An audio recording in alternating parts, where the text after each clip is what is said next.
आपण आज सममूल्य अपूर्णांक शिकणार आहोत। सममूल्य अपूर्णांक म्हणजे काय? एखादा जो अपूर्णांक असतो त्या अपूर्णांकाचं दुसरा अपूर्णांक तयार केल्यानंतर त्याच्या एवढंच त्याचं मूल्य आहे का ते म्हणजे सममूल्य अपूर्णांक। त्याच मूल्याचा दुसरा अपूर्णांक बनवणे म्हणजे सममूल्य अपूर्णांक। आता पहा हे 3 कागद घेतलेले आहेत बघा, तिन्ही पेपर किती बघा सारख्या मापाचे आहेत। दिसेल का सारख्या मापाचे तुम्हाला? सारख्या मापाचे तिन्ही पेपर आहेत। तर पहा हे तिन्ही पेपर सारख्या मापाचे आहेत ना? आहेत। हे तिन्ही पेपर सारख्या मापाचे आहेत। त्यामधला हा पेपर घेतो। या पेपरचे मी किती तुकडे करते पहा? 2 तुकडे केले। एका पेपरचे मी किती तुकडे केले? 2 तुकडे केले। 2 समान तुकडे केले। समान तुकडे केल्यानंतर त्यामधील मी एक भाग घेतला, म्हणजे हा किती झाला? अर्धा। बरोबर आहे? एक भाग घेतला, हे आपण शिकलो ना अर्धा। मग हा अर्धा भाग आपण घेतला म्हणजे एक भाग घेतला, बरोबर आहे? तर आता आपल्याला याचा सममूल्य अपूर्णांक तयार करायचा आहे।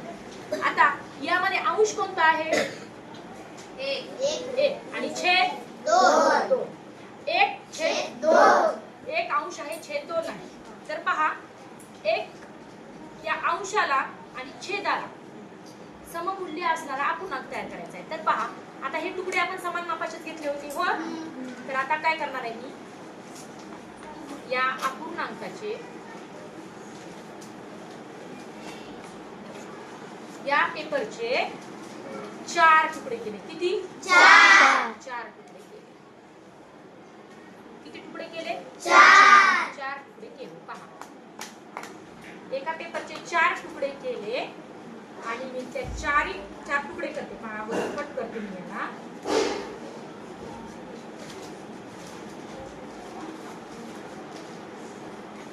4 समान तुकडे केले। समान आहेत की नाही बघा बरं?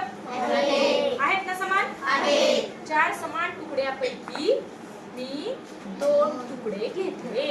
ते 2 तुकडे घेतले तर याच्या एवढेच असतील का बरं? असतील। बघूया का आपण आहेत का? पहा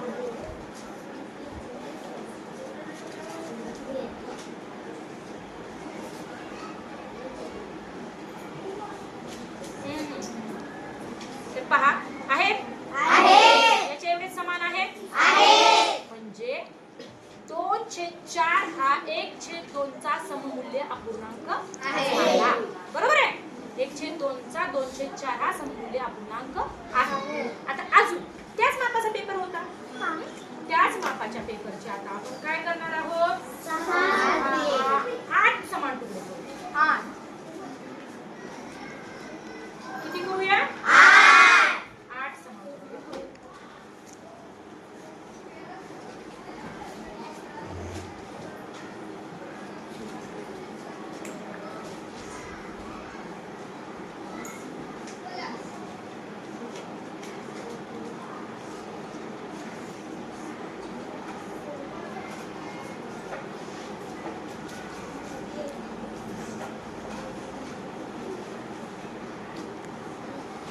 आलिया मोज बरं बेटा किती तुकडे झाले?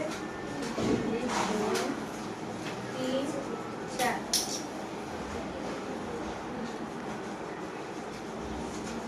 याचा करायचा आहे ना? मोज सगळे। 1 2 3 4 5 6 7 8 8 समान तुकडे केले। 8 समान तुकड्यापैकी मी किती तुकडे घेणार आहेत? 1 2 3 4 तुकडे घेणार। 4 तुकडे घेतले तर पाहूया याचा सममूल्य आहे का तो। ठीक आहे बघा आता मी याच्यावर लावते।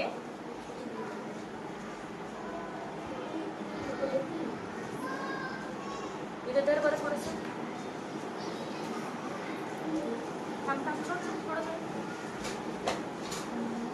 बघा त्याच मापाचे आहेत? आहेत त्याच मापाचे? म्हणजे 4/8 सुद्धा इकडे लक्ष दे तुझ्या 1/2 चा सममूल्य आहे। लक्षात आलं का तुम्हाला? म्हणजे 1/2 ला 2 ने गुणल्यानंतर अंशाला आणि छेदाला 2 4 म्हणजे 2/4 हा सममूल्य अपूर्णांक मिळाला। अंशाला आणि छेदाला सारख्या संख्येने गुणल्यानंतर म्हणजे आपल्याला सममूल्य अपूर्णांक मिळतो। पहा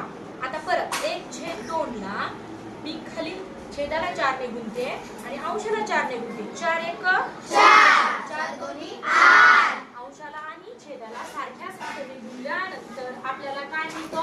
सममूल्य अपूर्णांक मिळतो. लक्षात आलं का? आणि सममूल्य अपूर्णांक म्हणजे काय? मिळालेला अपूर्णांक हा त्याच मापाचा असणे.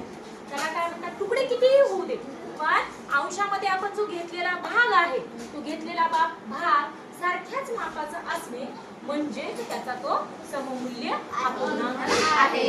लक्षामध्ये आलं का तुम्हाला? आता मी अजून एक अपूर्णांक देते, त्याचा सममूल्य अपूर्णांक मला तुम्ही सांगणार आहे. ठीक आहे. आता 3/2 हा अपूर्णांक काय आहे? 3/2. 3/2 चा मला सममूल्य अपूर्णांक सांगणार आहे. कोण सांगणार आहे? 3 दोन्ही 6.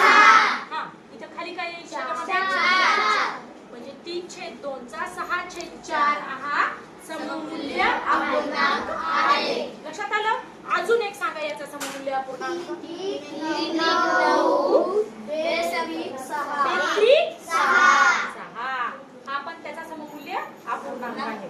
अजून एक हा सांगशील का तू? हा 3 चौक 12. 3 चौक 12. हा 2 चौक 8. 2 चौक 8. शाबाश. तू सांगशील?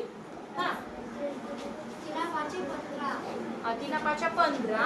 हा 2 5 10. 2 5 10. लक्षात आलं तुम्हाला सममूल्य अपूर्णांक कसा तयार करायचा? आता या सर्व अपूर्णांकाचं मूल्य, सगळ्या अपूर्णांकाचं माप या 3/2 या अपूर्णांका एवढंच आहे, म्हणून त्याला त्याचा सममूल्य अपूर्णांक म्हणतात. लक्षामध्ये आलं का सगळ्यांना? अजून एक अपूर्णांक देते पहा तुम्हाला.